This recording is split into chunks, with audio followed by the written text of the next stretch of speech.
ہمت کیوں ہارے ہم، ہمارے پاس تو اللہ ہے جو بادشاہوں کا بھی بادشاہ ہے، ایسا بادشاہ جو نہ مانگنے پر بھی ناراض ہوتا ہے، جس کے حکم کے بغیر ایک پتا بھی نہیں ہل سکتا، جس کے قبضے میں پوری کائنات ہے۔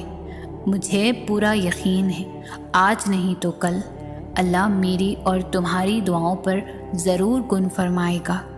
ناممکنات اور دعاؤں کے نا قبول ہونے والے وسوسوں سے پریشان ہو کر اللہ سے اشارے مانگتے ہو کہ تمہاری دعا قبول ہوگی بھی یا نہیں، تو سب سے تو خود تمہارے سامنے ہے۔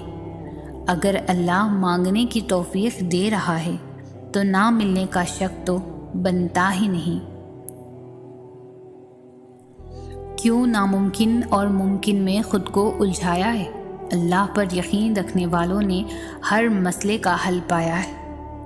جب ساری دنیا کہے تمہاری دعائیں بے فائدہ ہیں، ان کا قبول ہونا ناممکن ہے، تو میرے رب کی یہ بات دل کو پرسکون کر دیتی ہے کہ بے شک اللہ ہر چیز پر قادر ہے، اور تقدیر اللہ کے ایک اشارے پر بدل جایا کرتی ہے۔ تم یقین رکھو وہ بہتر لے کر بہترین دے گا۔ اللہ فرماتا ہے میری رحمت سے نا امید مت ہونا، یہ چیزیں تمہارے لیے مشکل ہے لیکن تمہارے اللہ کے لیے کچھ بھی مشکل نہیں، وہ اللہ ہر چیز پر قادر ہے۔ اللہ فرماتا ہے کن فیکن، ہو جا تو وہ ہو جاتا ہے۔ اللہ کے بارے میں جیسا گمان کرو گے ویسا ہی پاؤ گے۔ دعاؤں میں اتنی طاقت ہوتی ہے کہ یہ اللہ سے ہر بات منوا ہی لیتی ہے، پھر مسئلہ نصیب کا ہو یا قصہ ماضی، ادھوری کہانی ہو یا نامکمل کام، سب کی کہانیاں اللہ کے ہاتھ میں ہیں۔ پھر پریشانی کیسی؟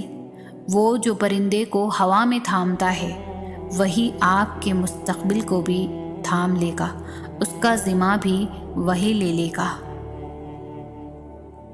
تمہارا یقین اور تمہاری دعائیں ہی تمہارے حالات بدلتی ہیں، اور جب اللہ تمہیں خود سے رجوع کرنے کی توفیق دیتا ہے تب وہ قبولیت کو تمہاری تمام دعاؤں کا مقدر بنا دیتا ہے۔ تم نصیب اور وقت سے لڑتے رہتے ہو، یہ سوچے بنا ہی کہ نصیب لکھنے کا اختیار تو اللہ نے تمہیں دے رکھا ہے کہ اپنی دعاؤں سے جب چاہو جو چاہو بدل ڈالو۔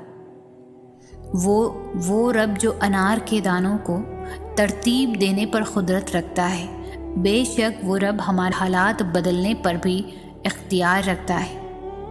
تم شکوہ کرتے ہو کہ تمہیں تمہاری چاہت نہیں دی گئی، وہ تو 70 ماؤں سے بھی زیادہ پیار کرتا ہے، تو وہ کیسے تمہیں غلط دے؟ اس کی چاہت ہے کہ تم اس کی چاہت پر راضی ہو جاؤ تاکہ وہ تمہیں پھر تمہاری اس چاہت سے بھی زیادہ نواز دے۔ آسمانوں اور زمین کی کنجیاں اسی کے ہاتھ میں ہیں، وہ جس کے لیے چاہتا ہے رزق فراخ کر دیتا ہے اور جس کے لیے چاہتا ہے تنگ کر دیتا ہے۔